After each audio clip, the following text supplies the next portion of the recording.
தேவனுடைய பரிசுத்த நாமத்திற்கு மகிமை உண்டாவதாக. இந்த காலவேளையிலே உங்கள் அனைவரையும் ஆண்டவராகிய இயேசு கிறிஸ்துவின் இன்ப நாமத்தில் அன்போடு வாழ்த்தி வரவேற்கிறேன். உபாகமம் 3ஆம் அதிகாரம் 25, 26 வாக்கியம் சொல்கிறது, நான் கடந்து போய் யோர்தானுக்கு அப்புறத்துள்ள அந்த நல்ல தேசத்தையும் அந்த நல்ல மலைகளையும் லீபனோனையும் பார்க்கும்படி உத்தரவு கொடுத்துள்ளோம் என்று சொல்லி வேண்டிக் கொண்டான். கர்த்தரோ உங்கள் நிமித்தம் என் கோபம் கொண்டு என் செவி கொடாமல் என்னை நோக்கி பொழுதும் இனி இந்த காரியத்தை குறித்து என்னோட பேச வேண்டாம் என்று சொல்லி அங்கே நான் வாசிக்கிறோம். இந்த வசனத்தின் மூலமாக நாம் கற்றுக்கொள்ள ஒரு பாடம் எனது சிறப்பான ஒரு காரியத்தை நாம் கற்றுக்கொள்கிறோம்.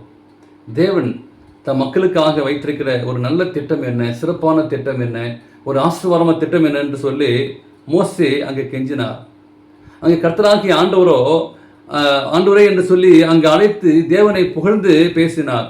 தேவன் எவ்வாறு மகத்துவமானவர், எவ்வளவு வல்லமையானவர், சோத்திரங்களை பார்த்து தேவன் அங்கே என்ன ஒரு காரியம் செய்தார் என்று பார்க்கும்போது, தேவனுடைய பதிலை பார்க்கும்போது மோசே அடிக்கடி இப்படிப்பட்ட காரியங்களை அவர் கேட்டது போல தெரிகிறது. நாம் அவரிடத்தில் அதிகமாய் கேட்டுக்கொண்டிருக்கிறோம். நாம் எப்படி அறிந்து கொள்வது என்பதை நாம் திரும்ப திரும்ப கேட்பதால் தேவன் எரிச்சலடைய வாய்ப்பு இருக்கிறார் என்று சொல்லி அங்கே மோசையை கேட்கிறார். இஸ்ரவேலை கானான் தேசத்திலே எல்லை வரைக்கும் கொண்டு வந்த மோசையிடம் ஆண்டவர் கூறிய விதம் என்று பார்க்கும்போது நியாயமற்றது என்று சொல்லி அப்படி தோன்றலாம். ஆனாலும் தேவன் சொன்னதை அங்கே மோசை ஏற்றுக்கொண்டார். என்ன சொன்னார்? வெகுகாலம் ஒழித்து நல்லதை ஆசைப்படுகிற நேரத்தில் இலக்கை எட்டுவதற்கு முன்பாக வீழ்ந்து போவது ஒரு கஷ்டமான ஒரு சூழ்நிலையாக இருக்கலாம். ஆனாலும் அந்த அனுபவம் ஒரு துரதிர்ஷ்டமாக இருக்கலாம், அல்லது வியாதி அல்லது மரணம் போன்றவற்றால் நாம் எடுத்துக்கொண்ட வேலையை முடிக்காமல் நாம் போவதுண்டு. அதிலே அவமானம் என்று பார்க்கும்போது எதுவும் இல்லை. கோலை நோக்கி அங்கே பந்தை எடுத்து சென்று கோல் போடுவதற்கு இன்னொருடம் பந்தை கொடுப்பது ஒரு மகிமையான ஒரு செயலாக இருக்கும்.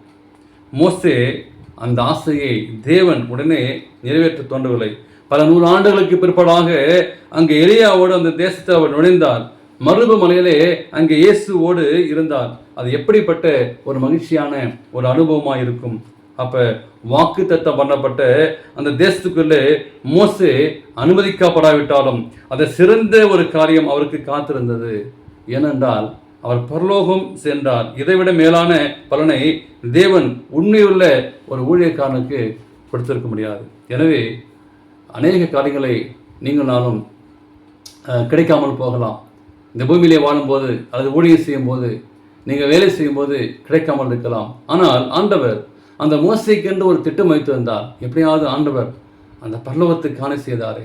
ஒருவேளை இந்த பூமியிலே வாழும்போது, ஆண்டவரே இந்த பூமியில் எனக்கு கிடைக்காத ஆசீர்வாதம் அநேகம் இருக்கலாம், எதிர்பார்த்த காரியம் அநேகம் இருக்கலாம், ஒருவேளை கிடைக்காமல் போகலாம், நம்முடைய பலருக்கு ஏற்ற கூலி கிடைக்காமல் போகலாம்.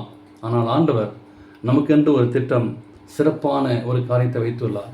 அந்த மோசே கானான் தேசத்தை போக முடியவில்லை, ஆனால் பரலோகத்திற்கு சென்றாரே. அப்படியேப்பட்ட ஆசீர்வாதத்தை இந்த உலகத்திலே நீங்களும் நானும் கிடைக்க முடியாத ஒரு காரியம், கிடைக்காத ஒரு காரியங்கள், அதற்காக கவலைப்பட்டிருப்போம், சிந்தித்து கொண்டிருப்போம், அழுதிருப்போம், போராடி கொண்டிருப்போம். ஆனால் ஆண்டவர் நமக்கு ஒரு சிறப்பான திட்டத்தை வைத்துள்ளார். இந்த சிறப்பான திட்டத்தை நாம் பெற்றுக்கொள்வோம். அதற்காக நாம் காத்திருப்போம். அப்படிப்பட்ட ஆசீர்வாதத்தை பெற்றுக்கொள்ள தேவன் கிருபை செய்வாராக. God bless you.